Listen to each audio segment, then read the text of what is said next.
அதாவது நான் என்னை பற்றி நான் சொல்லிக்கொள்ள விரும்பலை. அவர் இந்த வைகோபால்சாமி ரொம்ப விவகாரமாக ஏதாவது பண்ணிக்கிட்டே இருக்கிறாரு. ஒன்று சொல்லுகிறேன், நான் திமுகவில் உயிராக இருந்த காலத்தில் 85 தேவர்தனா டெல்லிக்கு வர்றான்.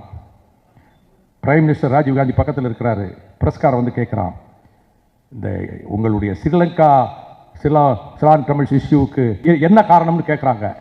அவன் ஜெயவர்தனா சொல்கிறான், chief minister of Tamil Nadu MG Ramachandran is the root cause for all the troubles அப்படின்னு சொல்கிறான்.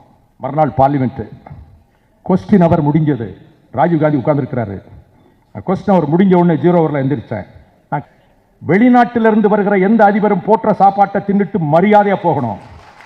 நேற்றைக்கு இலங்கையிலிருந்து வந்த ஜனாதிபதி அதிபர் எங்கள் தமிழ்நாட்டு முதலமைச்சர் எம்ஜிஆரை இழிவுபடுத்தி தாக்குதல் நடத்திய போது பல்லை காட்டிக்கொண்டு பக்கத்திலே சிரித்துக் கொண்டு நின்றீர்களே, இது இந்தியாவுக்கெல்லாம் அவமானம். ராஜீவ்காந்தி ஒன்றும் பதில் சொல்ல முடியல.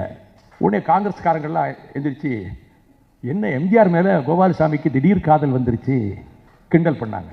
He is my chief minister. We will settle our scores in Tamil Nadu political platform.